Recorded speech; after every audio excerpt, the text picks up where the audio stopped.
Hello, folks. Hello, hello, hello. Well, here we go.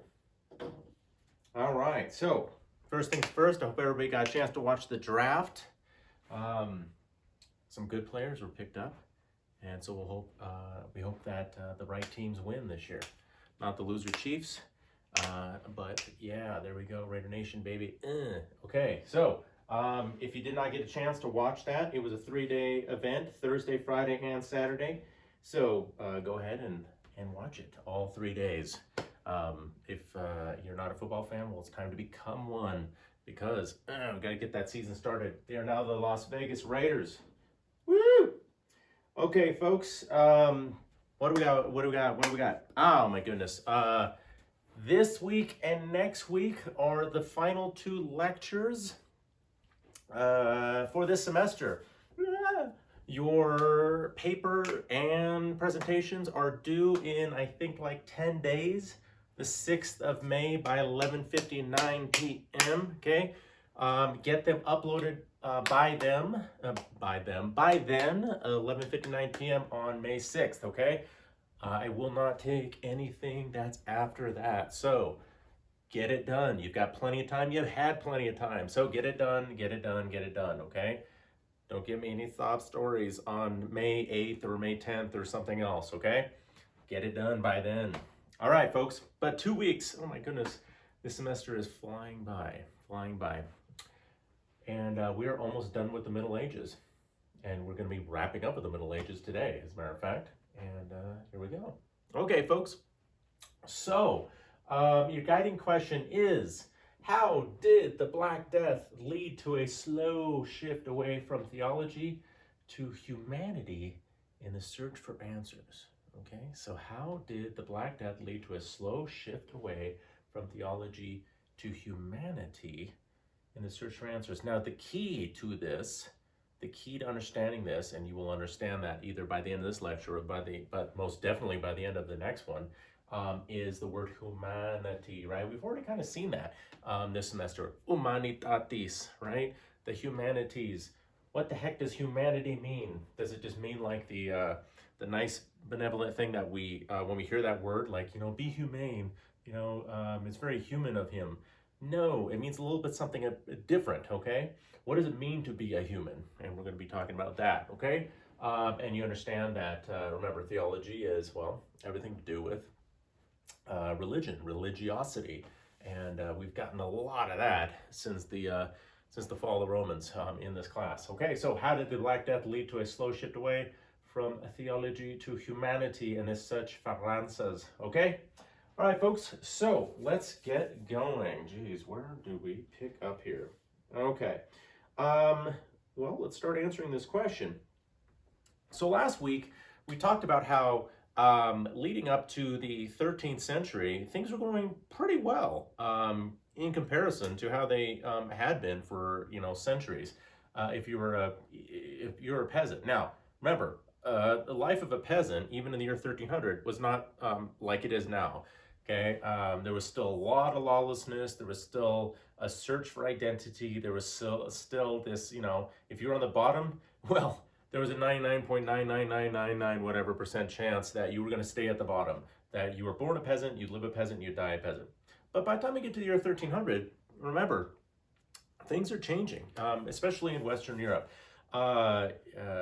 This old idea, this old concept of feudalism, it's not dying, but it is slowly, kingdoms are seeing, right, this feudalness. Kingdoms and kings and everything else, and the nobles, everybody is seeing that this is going away. It's dying a slow death, but it is dying. I just said it's not dying. It is dying. It's dying a slow death, and it's going to take a while for it to be completely gone. And in some instances, it would go, like I said, to Eastern Europe or even like to Russia, because it gets such a late start comparison to Western Europe. There's still serfs all the way up until the 19th century. Crazy, I know. But in Western Europe, it's slowly dying out. And why is it dying out? Because of all the stuff that we talked about last week.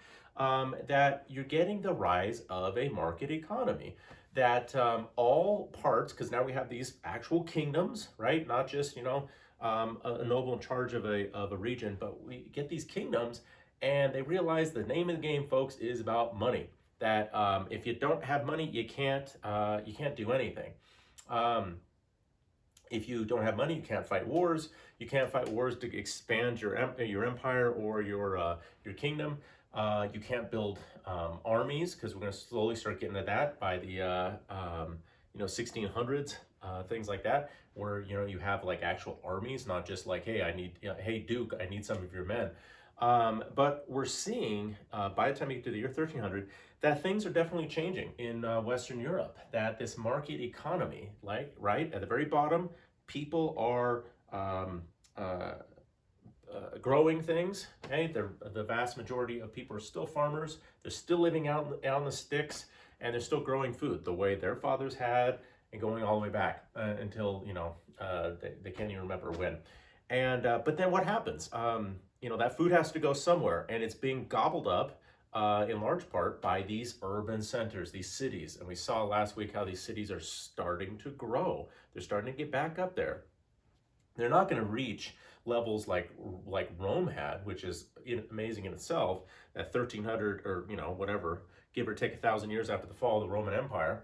They're not going to reach those levels yet, like 1 million people in a city, but they're getting to the point where this is a real city, like Paris. In the year 1300, there's about 50 plus 1,000 people in it. That's a pretty good sized city. We would consider it like a town size, maybe a large town. But London, these places are starting to get bigger. And we also talked about the idea of identity versus anonymity, right? People leave the countryside and they go to the urban areas. This is not some drastic rural flight like we see in the Industrial Revolution, hundreds of years later, where entire regions will pick up and leave the family farms and go into the cities. During like in the late 1700s and the early 1800s with the Industrial Revolution. But this is the first time where we see this in this new economy, where people are starting to go in dribs and drabs and make it to the cities. Okay, and what are they doing in the cities? Well, they're finding out who they are, but they're also trying to remain. I just want to be left alone. And this ties in back to the one of the other topics we talked about with civic duty. How far should you play a part in everything that you're around? So if you're part of this city, what is your duty to this city? And that duty always comes down to taxes. How much are you willing to give, and how much are you willing to let the Lord take? But then juxtaposing that with the idea of personal freedoms, right? Of what's in it for me? Individuality. Okay, so we see the rise of cities, and that's just going to keep going on, and everything's going okay until we get to the right when the 1300s start, and then all hell breaks loose.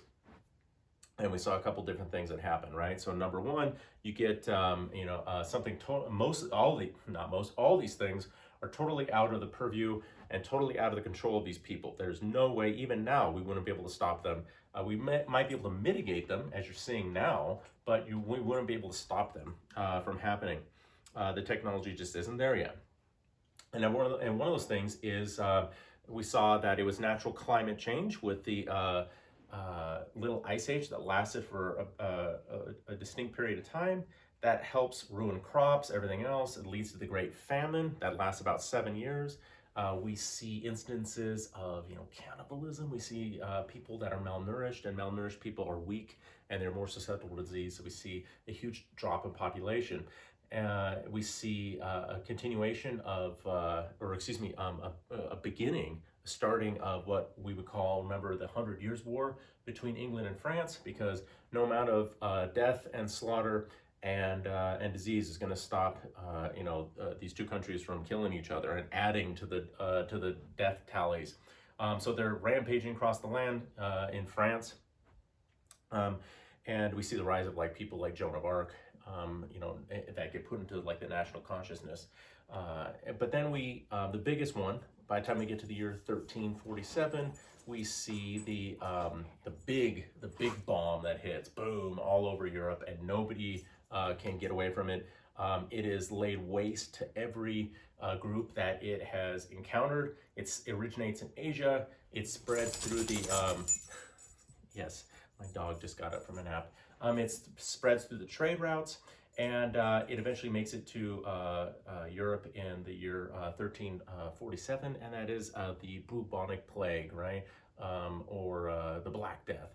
And that ravages across Europe. It goes from south up to the north, and it finally starts petering out around year 1351. This isn't the first plague that's hit Europe, far from it. There have been hundreds and hundreds and hundreds of different diseases and plagues that have ravaged Europe since we've been talking about, people in Europe, and the Romans, the Greeks, everything else. But this one, up to that time, was the absolute worst. It was devastating, absolutely devastating. It completely stopped this progress in its tracks.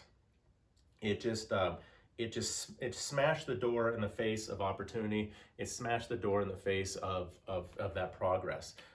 Entire towns and villages were laid waste. Cities some cities lost over 80 to 90% of the populations. They ended up running out of places to stick the bodies, and the people were just dying so quickly. And remember, these people, science is not their strong suit. They're learning, right? We've seen that. They're learning, and they've always been learning, but it's very in dribs and drabs. They're learning. But this type of thing, bacteriology and virology, is completely out of their wheelhouse. They do not understand any of that. So the idea is that, it is a punishment from God. It is a punishment from God. How else can we explain it?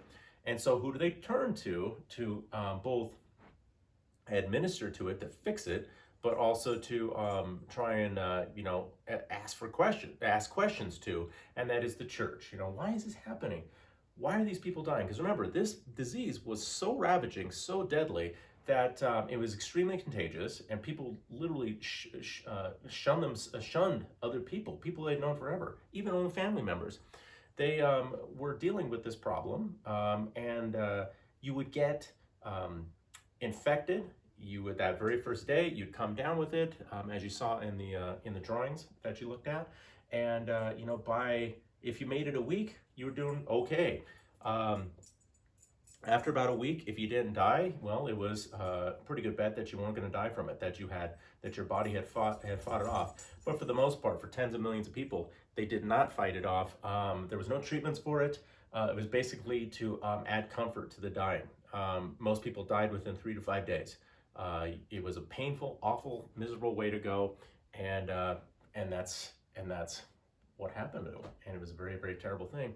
And so by the time you get to that midpoint of the 14th century, so 1351, all that progress that had been getting made up to that point really gets grind in its tracks. It stops. Okay. But that's what I want to focus on for this first part today, is talk about the repercussions of the Black Death, and have it help us answer this question: how did the Black Death lead to a slow shift away from theology to humanity in the search for answers? Okay, like these people have answers. Like, for instance, why am I alive and my husband died? Why did the next door neighbors survive over here, but the next door neighbors over here didn't? Okay. And so on. We won't ever know the questions of the dead because, unfortunately, they died. So, we'll have to see what happens there. But the ramifications of the Black Death are immense, and that's what I want to focus on for this first part. Okay? So, all right. So the Black Death, or the bubonic plague, get my notes because there's a ton of stuff to go over here. Here we have a drawing that's done a little bit later on. It's not being done as the Black Death is going on. This drawing, I can remember, is done in the 15th century, so about 80 years later, okay? But what do we see? We see two healthy young women that are, being guided, being taken along by these dead things, these we can't really call them people. They're not. They're skeletons, ghouls, whatever, I mean, they're not in the world of living anymore. There's also a religious connotation to this too, that, it's almost like the devil has come and is wreaking havoc and is leading these two women astray. They don't seem like, you have to take medieval portraiture, and not at face value.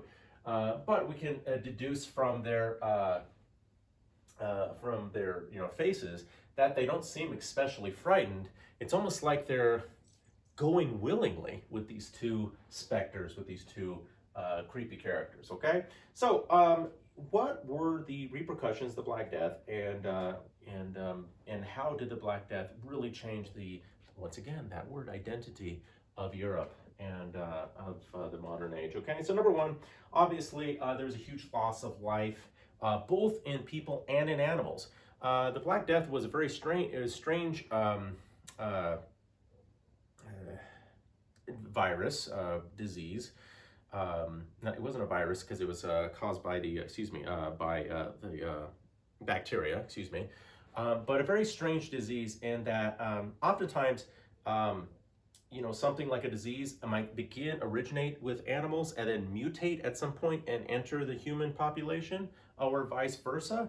But this one seemed to affect both humans and animals at the same time.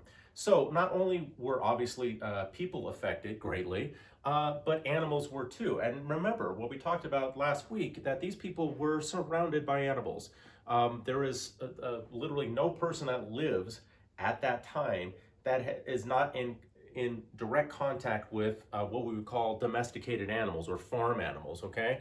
We're not just talking about like a pet dog or pet cat like most people are now today, but actual working animals. So like cows and chickens and sheep and geese and whatever, goats, whatever it might be. Because remember, those things provide you with, a good amount of your food, okay?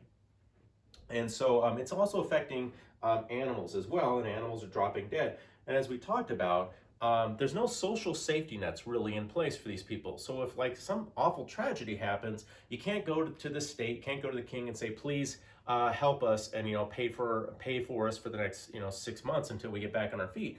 That's completely out of the realm of possibility back in the day. It just doesn't happen. You'd be kicked out of the castle. It won't happen. Who do you have to go to? You have to go to the church. But we see that the church is completely overwhelmed with this problem, of the Black Death. The church is completely, they just have no way of dealing with the amount of misery and poverty and death that this thing is causing. It's killing the very people that are in there helping. So you have like a town priest that's over there ministering to the poor, and he's helping get people food and water and everything else. And what happens? 2 days later, he gets sick. So there's no magic blanket around him. There's no mysticism around him. He, at this time, it's like this priest is lowered down to the same level as you. He's just like you. He's just, a guy wearing a frock.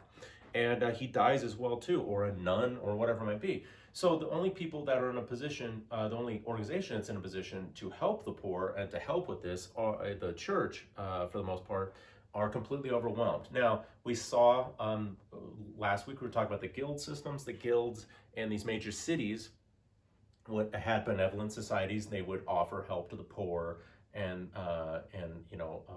displaced people as well. But remember, they're affected. There's nobody that is not affected by this disease.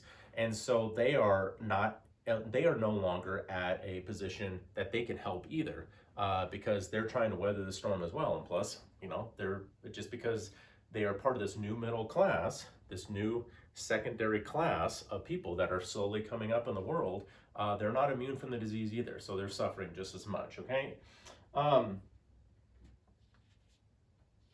going to talk about religion here in a second, but I want to focus on what are the immediate things that happens with the Black Death, and that is tied into money, okay? With the sheer amount of people dying with the Black Death, you see, at least at the very beginning, wages actually increase. Okay, wages actually increase. Now, why is that? Remember, if you went back 500 years, you weren't being paid wages to work a noble's land. You were working on the land that didn't belong to you, and you were producing the goods, and you took a little bit of it to, keep your animals alive and keep your family alive, but majority of it went up to the Lord. Okay, but as time has been going on, we're starting to see, remember, this dying off of feudalism, people starting to make and earn wages, okay? Because we're seeing that specialization of labor. And even farming, in many ways, is a specialization of labor. You'd be hard pressed if you were born and bred, let's say, in New York City, and the only piece of green you've ever seen in your life is like Central Park, and all of a sudden I stick you on a farm in the middle of Nebraska and say, grow some food and take care of yourself. That person would be in a lot of trouble because farming is a technique, farming is an art, farming is a practice. And with any of these other things, we're seeing a specialization of labor. You have the miller, the guy who owns the water mill that grinds food for the people and makes bread. Then you have the baker that takes that grain and makes the bread for the people. You have the person who's sitting there, might be making clothes for people or whatever the process is.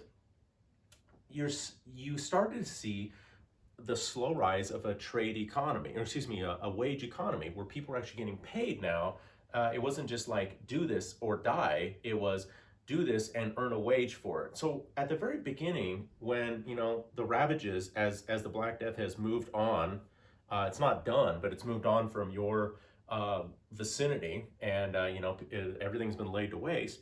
We see an increase in wages for the peasantry. Now, why is that? Well, the idea is that for the first time, a lot of these people up top realize how non-self-sufficient they are, that they are in a way, and this is a big wake-up call for them in many ways, excuse me, not in a way, but in many ways, that they are underneath, how do I phrase it? They are, their lives are inextricably tied to the very peasantry that they've lorded over for generation after generation. And it takes the Black Death, a vast, depopulation, to realize that these people to realize that they aren't self-sufficient. They don't grow their own food. They don't raise their own animals. They don't do things for themselves. It's just been done in the past. That's what their fathers did and their mothers and so on, that other people beneath them always did that for them. Well, now those people are either dead, or now those people want to leave. They want to go somewhere else. You don't want them to do that. Because why? Once again, you don't know how to do it. You don't know how to raise chickens. You don't know how to raise, cows. What if the whole herd of sheep gets sick? You don't know how to fix them. You don't know how to treat them. You don't know how to do that. You don't know how to go out there and do crop rotation. So it's a huge wake-up call right at the beginning for these people up at the top. They're like, oh my goodness, I don't know how to do any of this. I've relied completely on this role of feudalism. I'm at the top, they're at the bottom, they do what I ask, or they do what I demand. But now these peasants, you're starting to see the rise of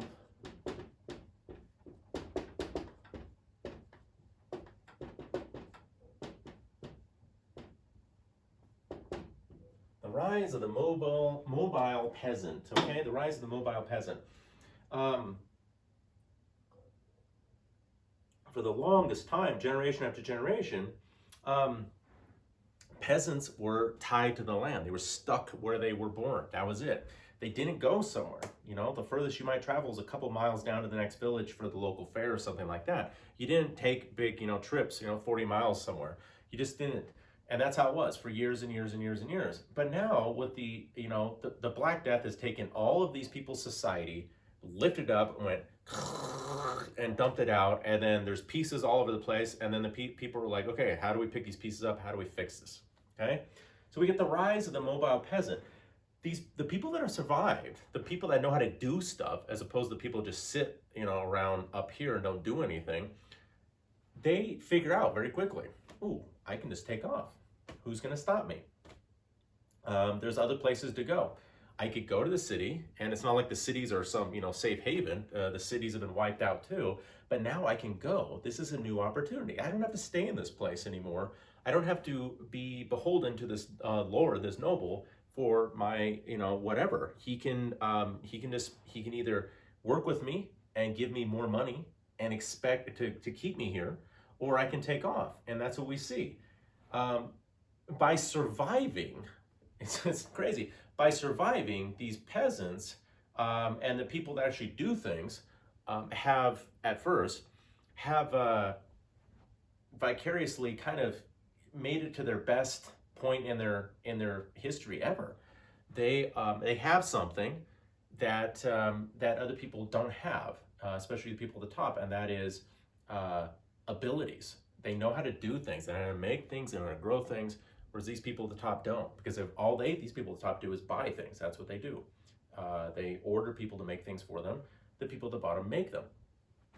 You see the rise of the mobile peasant, people that can go, like if you know how to, like this person here, right? If you know how to make a wine, well, and there's nobody around anymore, you can go off to another lord or something like that, or into the city, and offer your services to this person, because this person is willing to pay you far more money than you were being paid before all this disaster happened with the Black Death. Whereas your old noble, the old lord who lived on his property, he's not, or maybe he's not in a position to offer you any more money because he doesn't have any money. All he has is the title over you. Okay, so we see the rise of the mobile peasant. Okay. We also see that regional and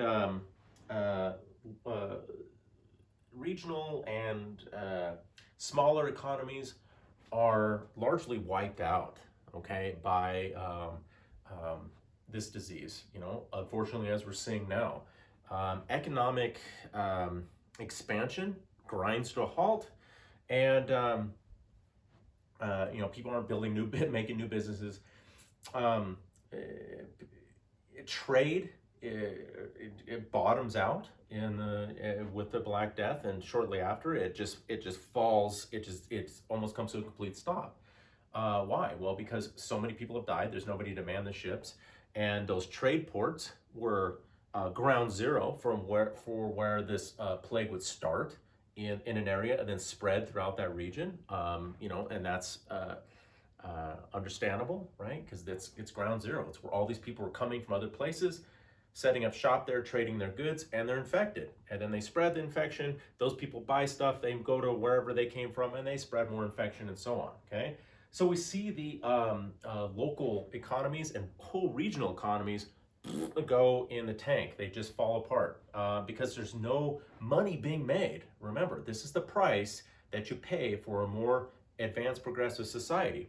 That if money ceases to be made, and if money starts to not be the contributing factor of a society anymore, that it now expects that, people don't know what to do. The people that know how to do things for themselves are self-sufficient, they can withstand it. But the people that are entirely beholden on purchasing things or earning things, whatever, they're in a world of hurt. They're not doing very well. And so we see that with the Black Death. Okay. Interestingly enough, and going along with that too is what is the bedrock of this society now when it comes to this civil duty versus individual freedom? We've talked about this several times. Taxation. There is taxation for the kings disappears for many years. Because a lot of different reasons. Number one, there's so many people that are dying that there's no more taxes that are able to be collected. Okay, because they don't have any money. Nothing's being produced. People are just dying by the droves. They're just dying. So even if you made it there to get the taxes, they have no taxes to give you. There's nothing for them to give you. Second of all, at this time, remember there's specialization in labor, so you have a tax collector. Tax collector's been around for a long time. You're running out of people that are willing to be a tax collector because, well, um, he doesn't want to go into this area that is going to, it might be a deadly trip for him. So he doesn't want to go because he, goes into this place to collect taxes. He stays in this area for a long enough time. Imagine that. He contracts the disease and he dies. So taxes, it plays havoc with the taxation system. And so if the king is not getting any taxes, if the nobles aren't getting any taxes, then what does that affect? It affects everything from the top down, right? It affects, their ability to raise armies. It affects their ability to enforce laws. It affects their ability to do everything, okay? All right, hold on one second.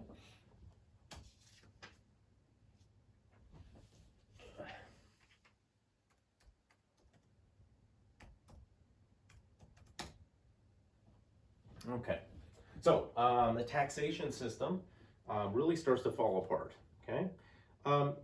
Interestingly enough, there is food to spare. And why is that? Well, quite simply because there's nobody eating it, because so many people have died. Remember, food was always and has always and is always, even now in a modern society, the number one factor for millions of people.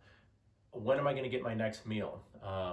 And the old saying goes that a revolution is only 3 meals away, because people are worried about when they're going to eat next. Well, when you're a peasant living in the Middle Ages, that's always a top problem on your mind.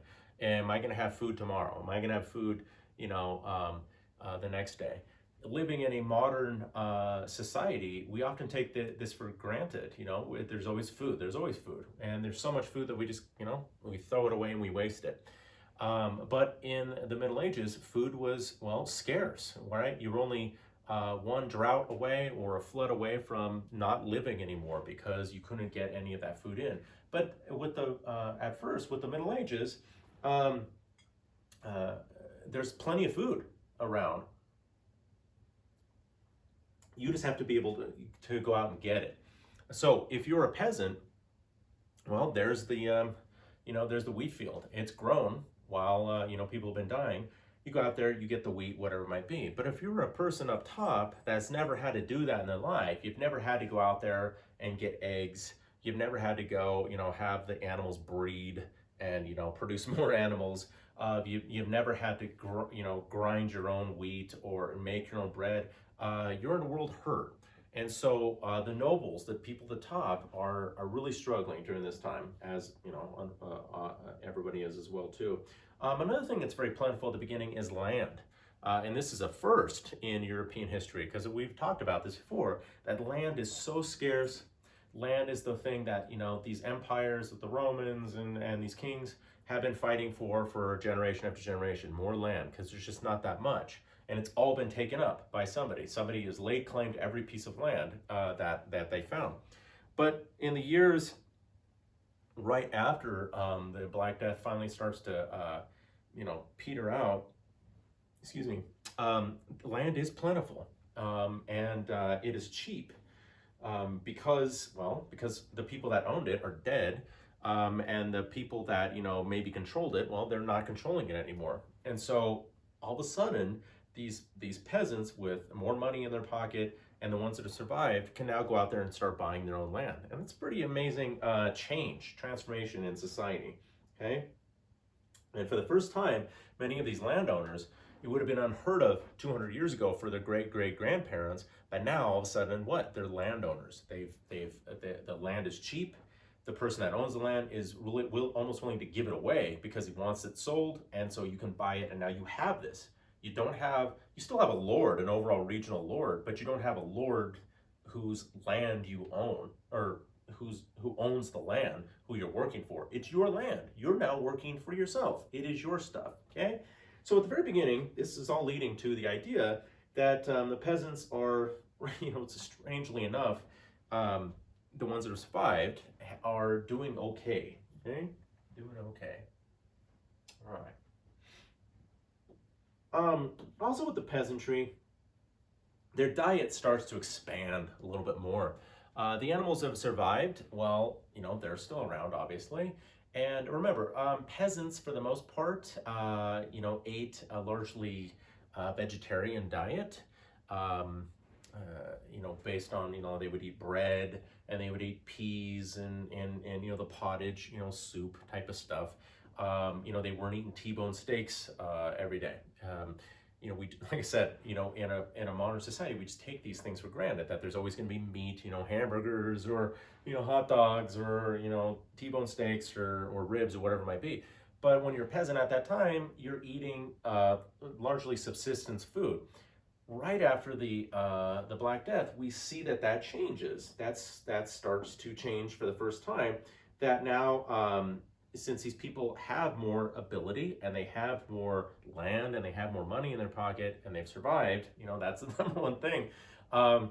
Their diets are starting to get a little bit more expansive. Now all of a sudden, they have enough money and land to not just have one cow, that they can't ever consider, butchering for her meat. They keep her around for her milk. But now all of a sudden you can buy, maybe 8 cows, and 4 of them are, or pigs, a ton of pigs or goats, whatever it might be. And most of them are you using for milk, whatever, not pigs, but, goats or sheep or cows.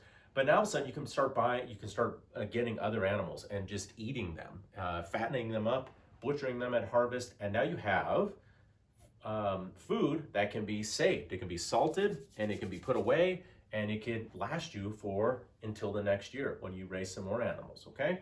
So strangely enough, like I said, the Black Death starts to help these people that have always, kind of been getting kicked in the mouth their whole lives, and in the history of their families.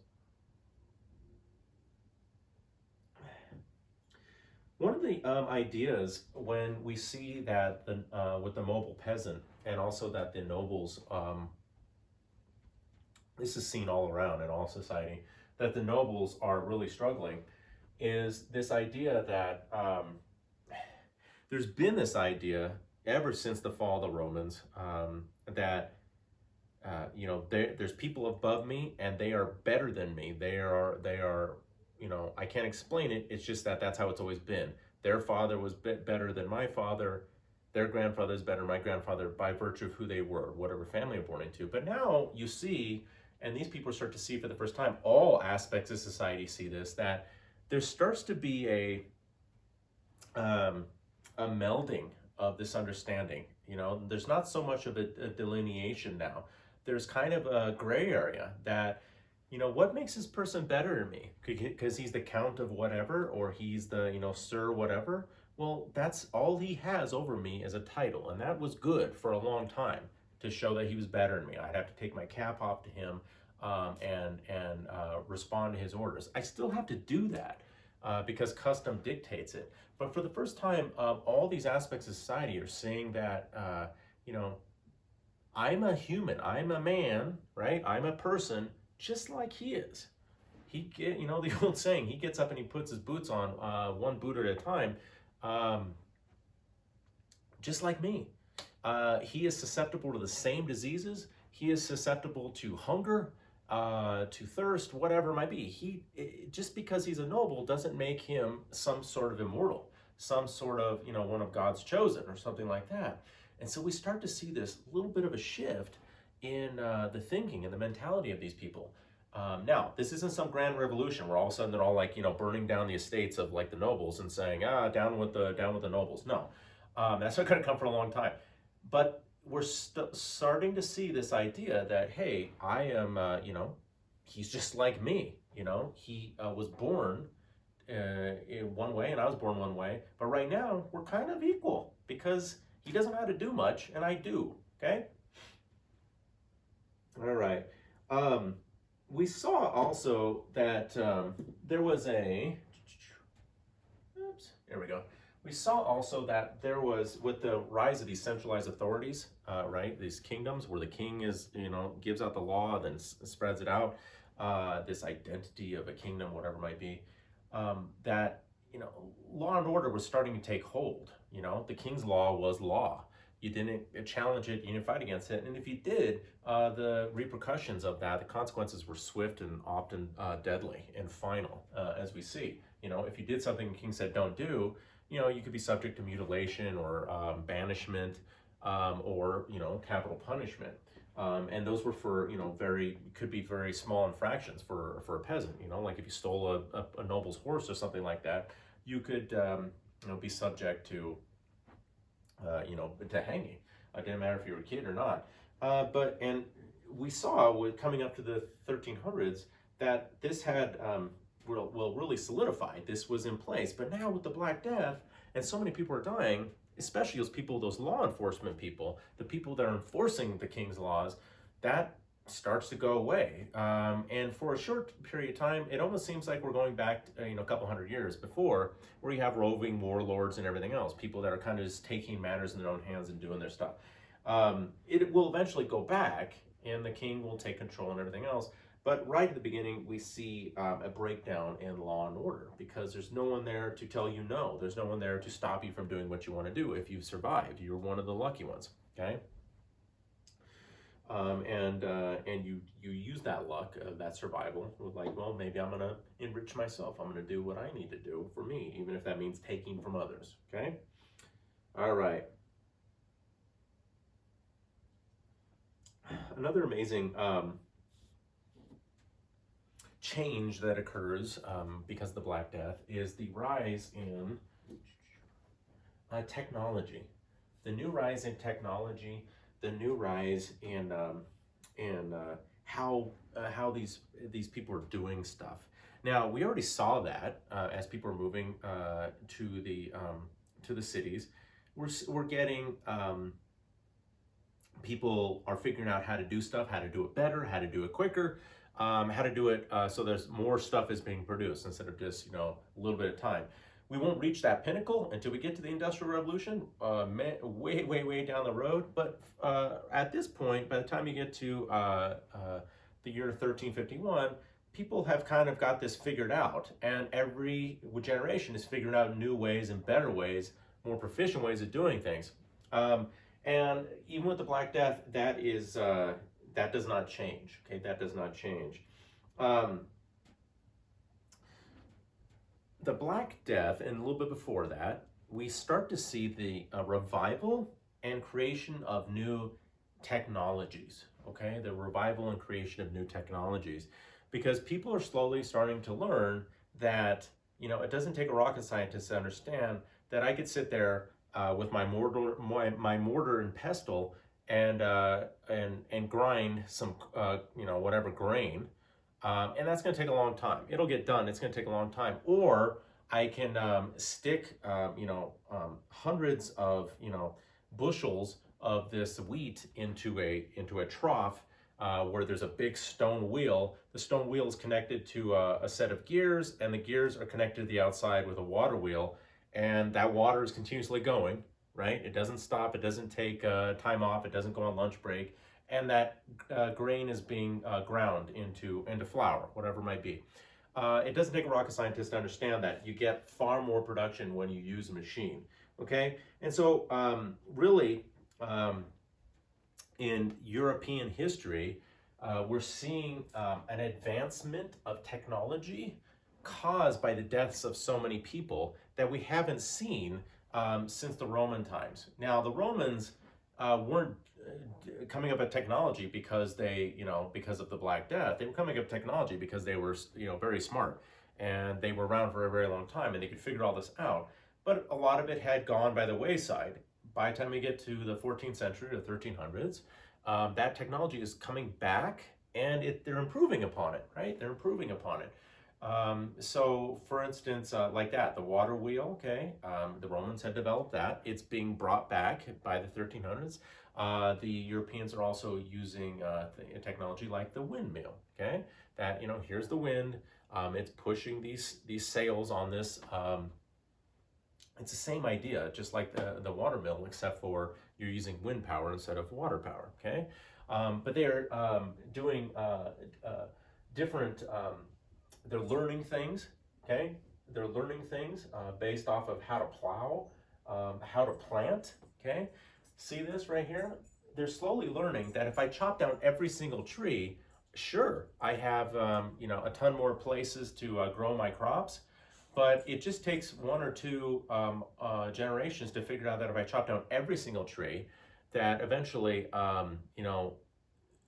that good topsoil, that good soil starts to either erode and blow away in the wind or by the water, whatever it might be. So what are they doing? It's really amazing. We always look at these things as like they're modern incarnations that like only like, Earth Day, that it started, whatever, 40 years ago that people started doing this. No, that if they plant trees around like, fields, that the root systems help keep that soil there and keep everything much better. Okay. Plus, it adds the nutrients and so on. Okay. All right. This is, in essence, folks, the first signs of a reintroduction of primitive industrialization. Okay, primitive industrialization, even in like the cities. If I go to like the blacksmith shop, I can do it the old-fashioned way, which is, I get the bellows, and I have my apprentice sit there and do this for hours at a time. So his arms are this big. As you can see, I've spent time in being an apprentice. Sitting there doing that, getting the fire stoked, getting everything going. Or I can use technology to help me fix that and keep it going all the time. So what I mean by that is, instead of having an apprentice sit there squeezing the bellows and getting the air flow into my kiln to produce my coat of arms or my arm or whatever I need to do, instead I can use a pump, with my foot or with my hand. I can do it up and down, and it's attached to its own bellows, and I can just keep pushing that with my foot while I'm hammering, whatever it might be, and that air flow is going in there, getting that stoked, getting that hot, getting it done. Okay, and that is a primitive technology, but it is one that, well, it works. It works, and so we're seeing that. Okay, because people have to become inventive. When so many people die, you have to figure out, how am I going to now do the work if there's just me and two other people, when there used to be 25 people doing this? How are 3 people going to now do the work of 25 people? Now, we're not to the Industrial Revolution. Okay, there's no assembly lines being Model Ts getting pushed off the assembly line or anything like that. But this is the beginnings of it, folks. This is the beginnings of it. All right, and people are just going to get better and better at it. All right. And the last point, when it comes to the Black Death and the repercussions of the Black Death, these two points, I said the last point, but it's 2 points. These 2 points go hand in hand. So just like we saw with this here, this representation, we start to see how society itself slowly is changing.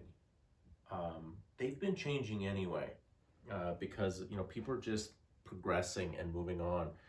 But now with the Black Death, this kind of is like somebody sticking a pot over your head and then hitting it with a heavy metal spoon. Kind of, it rings your bell and it wakes you up. You're like, oh my goodness.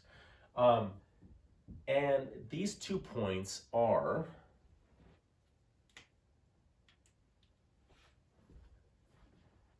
get rid of this.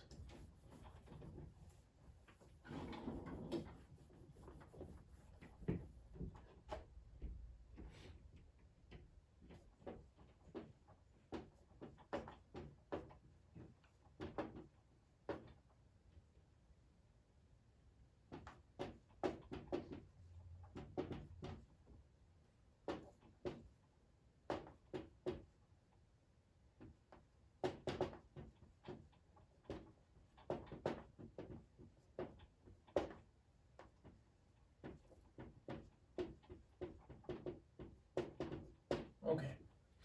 These 2 things are psychological and religion. So psychology and religion. And the question that we ask in relation to these two points are, how are these 2 things, the psychological aspects of society and religious aspects of society, how are these 2 things changed in society? Okay. So let's start with the psychological one first. these people, remember, I think we've made that point clear that these people lived in a very, very hard time. That death was a constant companion for most of these people, okay? Nobody grew up expecting, was born and grew up expecting that they're going to live to be 85 years old. It just rarely, rarely happened. Most people they understood their own mortality. They figured it out at an early age. They knew they had to be careful because it's a delicate balance. You have to be careful because you don't want to make sure that you aren't going to do something which will jeopardize your life. And in the Middle Ages, any number of things could jeopardize your life. You get a toothache, or you break your foot, or whatever. You have a baby. All those things could obviously jeopardize your life in the Middle Ages. But people, and they understood that. They understood that death was a part of life, and that so when they had, let's say they had 8 children in a family, it was a given that many of those children were going to die. That was how it was. Okay, that's just how life was. And so these people, what did they do? They sought solace in religion. Well, remember, that was always being drummed into their heads. Life kind of stinks now, but don't worry, because when you die, you're going to go to a far better place and everything's going to be much better, where there's no pain, there's no suffering, there's eternal life, there's no anything, okay? There's no anything like you have here, okay? Toothaches and broken feet. But the psychological ramifications in regards to Black Death is that people almost take on a very personalized relationship with death. Not so much that that death is always there. They know that, but that they've almost not that they want it, because who wants that, but that it's just like, the sun will shine tomorrow, and whatever. The leaves will fall in the fall, and death is just there. Death, with the Black Death and afterwards, takes on a more omnipresent identity. Death itself is personified not just as a fight between God and the devil. Who's going to get your soul when you're gone, but that death itself is a walking member of society. It's there. It's literally the specter looming over your shoulder. That's something that is there, and that there's nothing you do to hide from it. So you might as well just deal with it. And so these people have a very fatalistic viewpoint when it comes to death, and this goes. Nobody's immune from this psychological transformation. It goes out across all aspects of society, not just religion, but all aspects of society. In that paintings and songs and stories, like with troubadours and everything else like that, we start to see almost an obsession with death, where it's just there all the time. People are, like I said, singing songs about it. Their poetry that's being written at the time is, almost entirely talking about, this specter, this dealing with death. And now we would look at it in if we're living in a modern, safe society, we would almost say that these people have a very macabre obsession with death. That it's like, well, yeah, I understand that people die, but I don't want to sit there and watch a bunch of shows about, well, I don't know, maybe you're a person who's addicted to Discovery ID or Forensic Files or something like that. I know my mom is. I don't know how she does it, sits there and watches, 8-9 hours of, murder mysteries, but she does. So maybe she would have fit in perfectly with the Middle Ages, because she has an obsessive, compulsion to find out as much as she can about it. But I don't, I like to watch, rom-coms, things like that.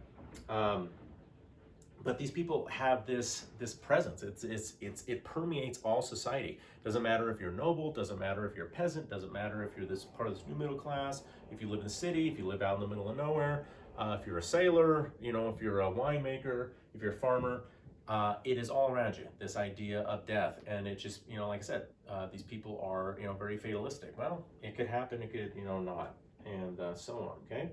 The second thing that happens, and this is one of the most important things, is religion. And we talked about, last week when we were mentioning it. Got a picture. Yeah.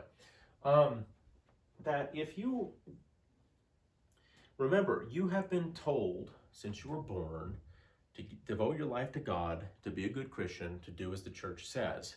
And that's what, your folks taught you, and that's what their folks taught them, and so on. But the Black Death, in regard to society and in regards to how religion played a part on society, this was a huge formative change in society when it came to religion. Because now all of a sudden, the very institution that has been telling you these things, and it has been the spiritual leader for 1,000 years at this point, and as we've seen, the political leader in many places, now all of a sudden, almost everything that they've taught you is not turning out to be so. It's not turning out to be true. And so people are, for the first time, are starting to quietly, a lot of them, not just those heretics, anymore, but a lot of them are slowly questioning what's going on with this whole church thing. What's happening with this? I've been told since I was born to do as the church says, and that the church has the answers. Well, now all of a sudden, you've seen firsthand that the church doesn't have any answers, that they don't know why this thing started. Remember, they use the catchphrase, most church authorities use the catch-all, it's God's will. But people, even if you're the most devout, people can only see so much before they start questioning. Like, well, I don't understand. If this is God's will, why does God want this, right? If the church is telling me that it's God's will that this entire village of, 200 people died, I don't understand why God would have wanted that, then the other idea is that, this is God's punishment. God is punishing these people because, they were sinners, or, they've done something transgress against, the teachings. But people have it in their heads now for the first time, a lot of them, not just, these one or two people, and they're actually talking to each other saying like, well, I understand God's will, and that was God's punishment to wipe out those 200 people in that village. Are we saying to ourselves that all 200 of those people were sinners, that they all did something bad enough that God needed to kill them? What happens if they were babies or toddlers or whatever? What could they have possibly done to transgress against God that required that? And so we see this, right? This transformation in society where people are starting to question not only the ability of the church to help, but the answers that they're being given by the church. And so they realize that the church, as an institution, is offering a lot more questions and than answers. And that's a really hard thing for people to come to grips with. When you've lived your entire life being taught one thing, you know what I mean? Being taught one thing. This is how it is. This is how it is. How I've always been told. But then something, boom, just hits you like a lightning bolt, and all of a sudden you start to question that. It transforms your entire mentality. Like, wait, oh my goodness, I can't believe this is happening. And the people that are supposed to explain this to me, they can't. They don't know how, or they're unwilling to. And that's another thing too. Like, do these church fathers know something I don't? And if so, and we know that they didn't, but if you're the peasant living at that time, or a noble living at that time, why can't they do something about it? Why are they letting this happen? Why are they not stopping it? And it's really it's putting religion and the church in a position of fallibility, that they're not this uncorruptible institution, that they're not this institution that has all the answers, that they're not this institution that can fix all the problems. We're seeing here that they're just as helpless as these kings sitting in their castles. They're just as helpless as this person who's made all this money in the city. They're just as helpless as this babe, dying with its mother in a cottage out in the middle of nowhere. That we're all in this together, and we're not. It's not being fixed, okay? And this leads us to this idea, and this seed is planted, and it's going to take a while. It's going to take another 100 or so years, but with the end of the Middle Ages, guys, we start to see the beginnings of the answer to our guiding question, in that, people. So when I mean people, not just like the heretics, the ones who were, that have always been there, but people in general.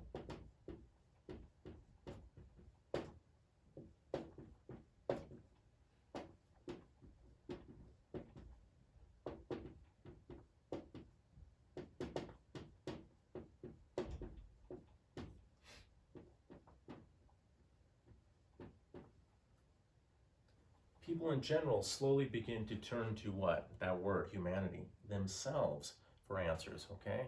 They slowly start to turn to themselves for answers. Remember, they've always turned to the church.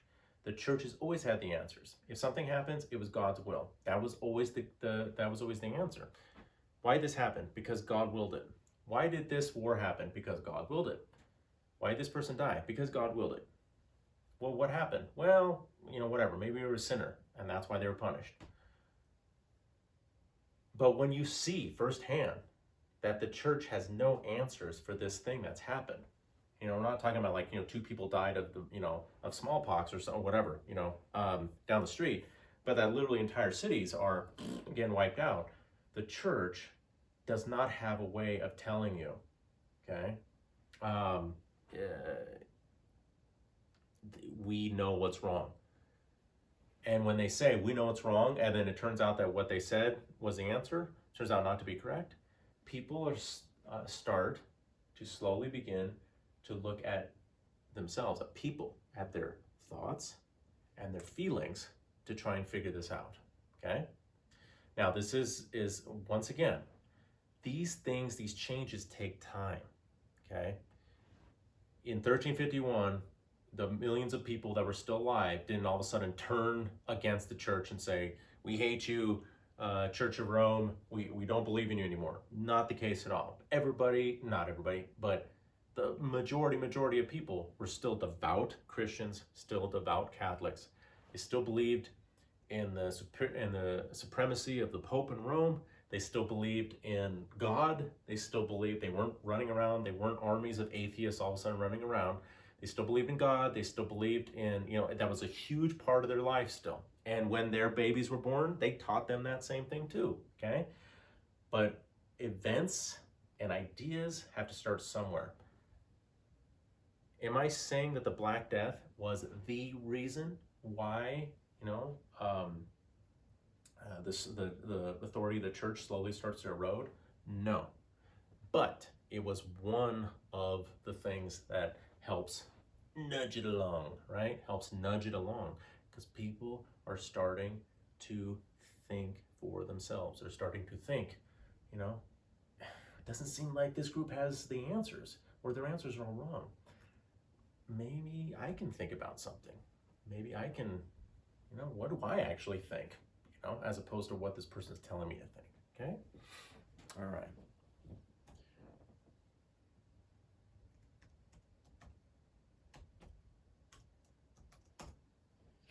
Okay, folks, so the repercussions of the Black Death, contrary to just, well, a lot of people died, that is a big thing.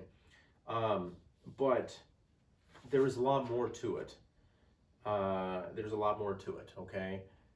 People are starting to see that the way that they've lived for a long time, like nobles and peasants, that is, it's a wake-up call, for especially the people at the top. Like, oh, geez, I'm expendable. The peasantry, it's always been like, I'm not expendable because I've been granted by God to be in this family, and I'm at the top, and I have all the power, and I have all the military and whatever. But they're starting to see, oh, geez, I'm actually kind of expendable. I don't know how to do anything. I don't know how to, you know, make a living. I don't know how to fix my own things. I rely on other people to do that for me. And so, you know, we start to see that with the Black Death. Okay.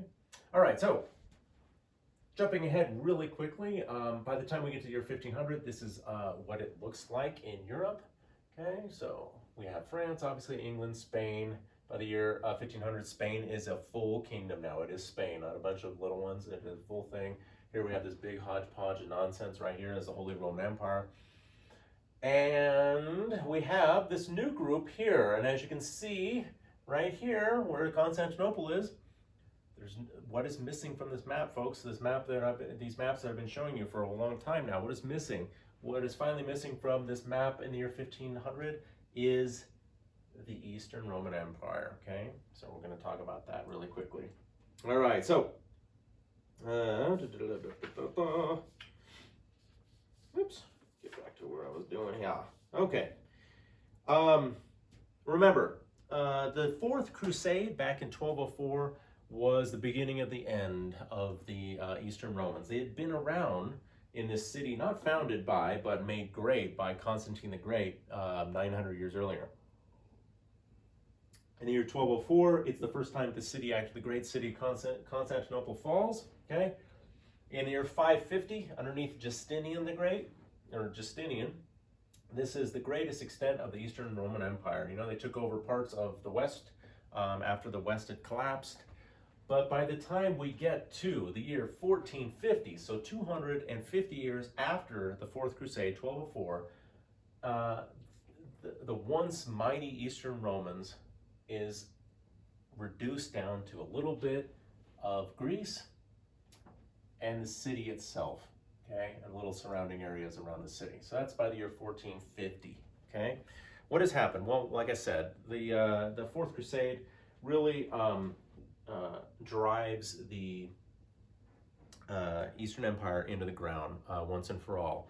It wrecks the empire, and for about 200 years, the people that should be on the throne, right, these Greek dynasties, are just kind of in exile, and they're just controlled. The empire itself is split into 4 different empires, mini empires, led by Western Crusaders. It takes them about 200 years, but they finally consolidate, or they lose. That's usually what happens. They lose land and territory to who? To those Muslim armies, okay?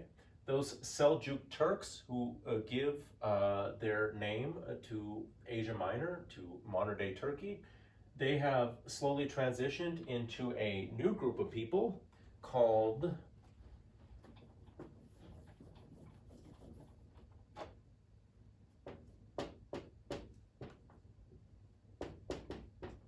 the Ottoman Turks, okay? The Ottoman Turks. And here is what the city looks like in the year 1450, okay? The Ottomans are, remember, Constantinople was the big gate, the big door that prevented further Muslim expansion into Europe. Once those goofy crusaders in 1204 took the city and slaughtered its inhabitants, they basically opened the door wide open for these Muslim armies, led by the Turks, to move into Europe.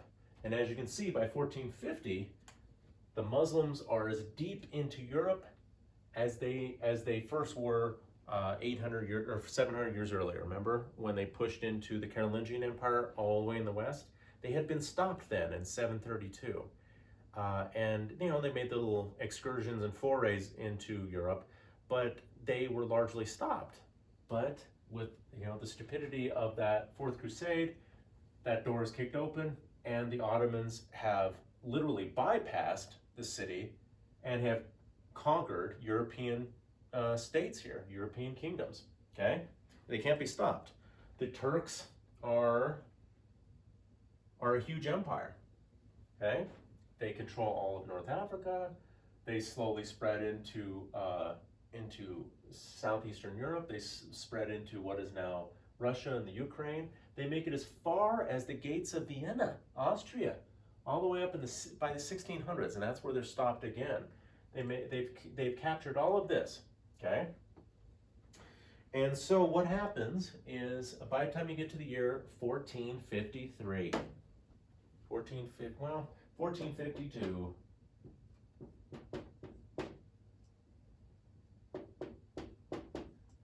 by the time we get to the year 1452, the new emperor, he's gotten rid of those European Crusader states, but he's the emperor of really nothing. He's the emperor of just a little bit of land here in Greece and the emperor of the city itself, okay?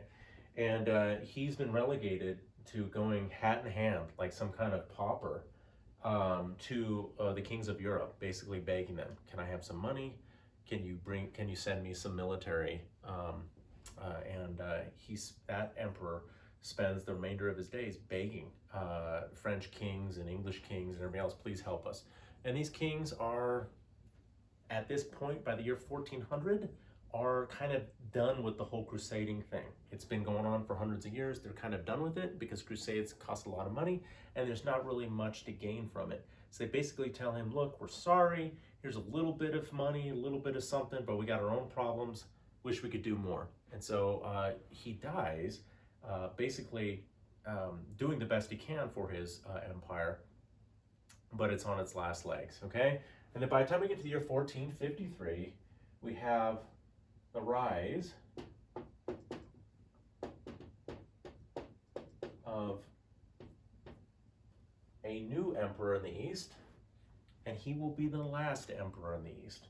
So just like we saw with the Western Empire, remember the first emperor was Augustus, the last emperor in the West was Romulus Augustus, the little kid. And I told you he got taken over by the barbarians. They basically just sent him out to retire off on an island somewhere. The first emperor in the East that starts Constantinople is Constantine, and then the last emperor of the East is Constantine the 11th. So he's the 11th of that name. I got a picture of him here somewhere. There he is. Okay. His father is the one that's gone around to Europe and begged for supplies. Well, Constantine the 11th does the same thing, but he's not going to go and besmirch his honor by doing that. He basically sends out letters to all these. He sends out letters to the Pope, everything else. He says, look, this is it. The Ottomans have surrounded the city. They've tried numerous times to get in here. We've fought them back each time, but now we're weak. We have nothing. We don't have an army. We don't have much. And they will take the city unless help is sent. Some people answer the call. Most of the people that do answer the call are devout Catholics from Italy, and they are mercenaries. Most of them are mercenaries. Because remember, we talked about that, the rise of the city-state in northern Italy, and we're going to be talking about them next week when we talk about the Renaissance. They don't have their own armies. What do? They go out and they buy their armies. They buy the soldiers that protect the cities and everything else. These people in Italy are called condottieri. Okay, I love it, condottieri. Condottieri are hired, they're hired soldiers. They're professional mercenaries. They're professional soldiers. They offer their swords and bows to anybody who's willing to pay. And many of them come, he doesn't have any money. They don't come for money. They come because they realize that this is, that they're fighting against their old enemy, the Muslims. And so some come, but not nearly enough to defend the city, okay?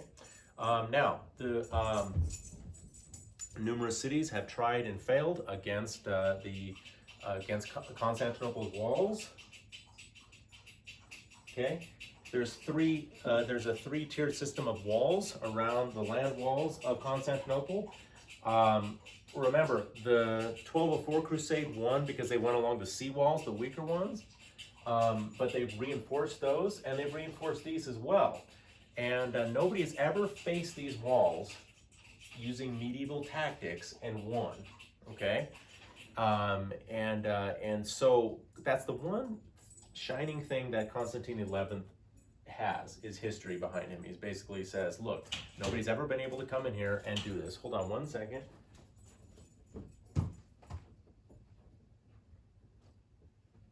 Nobody has ever been able to come in here and take this city through these walls, okay? But unfortunately, what Constantine is not aware of, and what he could not have been aware of, and what he could not have really defended against, was that the Sultan, or the Sultan of the Ottomans at the time, was this guy, and this guy's entire lifelong passion, and he got this from his father, and he got this from his grandfather, who had got it from his father. This guy's name is, he is the Sultan, and his name is Mehmet II. He wants Constantinople more than anything, okay? They've taken over so much stuff, but he knows that this is the one final thing that he wants. He absolutely craves it, is to have this city, because this is it's still a grand city. It's still the biggest city in Europe at this point, one of the biggest cities on the planet, and it is it is the last connection between the old world and this new world that they're creating. And also, that's the heartbeat of, it's right there in the middle. When it comes to trade and economy and everything else between Africa, Europe, and Asia, okay?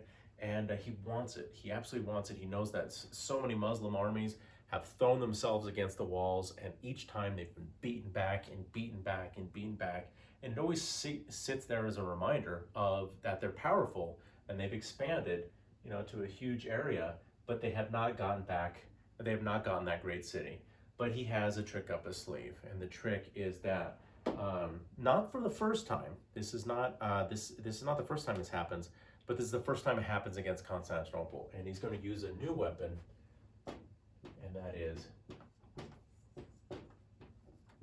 gunpowder. Okay, Constantinople is a ancient and then transforms into medieval city. So against ancient and medieval weapons like siege towers and bow and arrow and swords and horses, those walls are extreme. Those walls are formidable. They, like I said, they have fought back every group that has come against them. But the one thing that they could not fight against, because they had no, technology to fight against it, was the advent of gunpowder. Okay. Now, this was not the first time that gunpowder was used in Europe, but this was the first time that gunpowder had been used against Constantinople. For the first time, really in earnest, against major city walls. And so when you are fighting a siege and you're defending forces, it's basically, you just put as many men as you can at the walls, you fight off the siege towers, you fight off the ladders, and then, you just try and hold out until the attacking army finally gives up and goes away, or disease gets rid of them. But gunpowder takes away all that, negates all that. You don't have to have men charging the walls and get thousands of men killed. Now you can just sit back, let these new machines, right, new technology, do the damage for you. And they're doing damage that's irreparable in a short amount of time. So that's what happens, is Mehmet brings about, I believe it's about 30 of these things. They're very primitive cannon, okay? Very primitive. They can only be loaded and fired so many times during the day. If you try and load and fire them too much, they will, the barrels can crack and shatter or even blow up. He has to bring in specialists to do it. The vast majority of his army, they don't know what the hell gunpowder is. And he brings in specialists, by an ironic twist of fate, the specialists that he brings in are Italians. So you have Italians that are, are fighting on one side behind the walls with Constantine XI, and then you have Italians that are specialists in transporting these things, in maintaining them, in loading them, preparing them, and firing them, okay? And producing the gunpowder that you need to get them to actually do that. So you have Christians fighting Christians, and you have Italians fighting Italians, okay? So what happens is, in the early spring of 1453, Mehmet brings his new little, gadgets out there. They pound the walls, right? They're trying to cause a breach in the walls. At night, Constantine's army goes out there and rebuilds it as best they can, but there's not much they can do. They basically stack the bricks and stones back up to where they were. And then the next day, they just pound it some more. And over time, after about a month, they just keep hammering away until there's sizable breaches in the city walls that he can start flooding men in. And that's exactly what happens. And that happens in the month of May. So this month coming up, obviously. That happens in the year 1453 in the month of May. According to the sources, Constantine the 11th, he went out there with what small amount of men that he had. They knew that this was it, that, because Mehmet had brought an army of about 80,000+ men against the walls. Plus, they were surrounded on the seaside by the Turkish Navy and everything else, so they couldn't get reinforcements. Nobody was coming to help, and they weren't getting any more supplies, anything like that. He goes to the breach with his men. He draws his sword, and he basically says, "This is it, and I will fight as one of you." And the last he's seen is charging into the breach with his men, and he's never seen again. And that, folks, is the final ending conclusion to the great city of Constantine the Great. Constantinople is taken over finally by the Islamic armies, by the Turks, by Mehmet II. And so for the first time in history, a non-Christian army has taken this city, has taken it completely. And this is an end of the old world, okay? This is a symbolic and physical end of the old world. This last connection has been severed now. The old world is finally gone, or is it? Okay, this physical connection anyway is gone to the old world. This the city has now been taken over. And so what does he do? What does Mehmet do? He takes it over. He rechristens it, and he names it as his capital. Okay, names it as his capital. He transforms it from Constantinople, the city of Constantine, to Istanbul, okay, Istanbul. And that is the name that it carries even to this day. Now, it is no longer the capital of Turkey, of modern-day Turkey, the country Turkey, but it is the biggest, most vibrant city in Turkey. It still is a representation of East and West. We're literally, East, right, meets West, okay? And that happened, so that happened in 1453. I'm not gonna do the math because I'm terrible at math, but that was what, oh God, like 600 something years ago that happened. And you still have people now to make Istanbul Constantinople, okay? Why did they change it? I can't say. I guess they just liked it better that way. Istanbul used to be Constantinople, okay? But there you go, folks. And there's all these tales about the next emperor will come back and everything else and make it the thing. But what does Mehmet II do when he takes that over? There's Constantine, right? He transforms the city into a Muslim city. He doesn't tear down the Hagia Sophia, the Holy Wisdom Church. He doesn't tear it down. He just transforms it into a mosque. They put up the minarets around the the corners. They plaster over all of the pictures of the mosaics of Christ and the Virgin Mary, and they turn it into a giant mosque. Present day, Hagia Sophia is now a museum. So it's not a religious institution at all. It's not a church, not a mosque, not anything. Well, it is something. It's a beautiful museum, and they've taken down a lot of that. The plaster, so you can see all these, because it's you can see the historical representation. Okay, we are going to talk about the repercussions of this in part 2. Okay, because we're almost at the end of our time. I don't want to sit here and talk to you for 2 hours straight. But part 2, we will talk about the repercussions of this city, this ancient city, finally falling, and how, just like, there's always repercussions, folks. There's always consequences of these things. So just like we talked about the ending of the Black Death and all the impact of that, there's an impact of this city falling as well, too. Okay, not just that, if you're a Christian, now you got to worry about Muslim armies flooding into Europe, but there's other things there with that, too. Okay, folks? All right, so we're going to stop with part 1 for now, and then I will see you in part 2. Okay.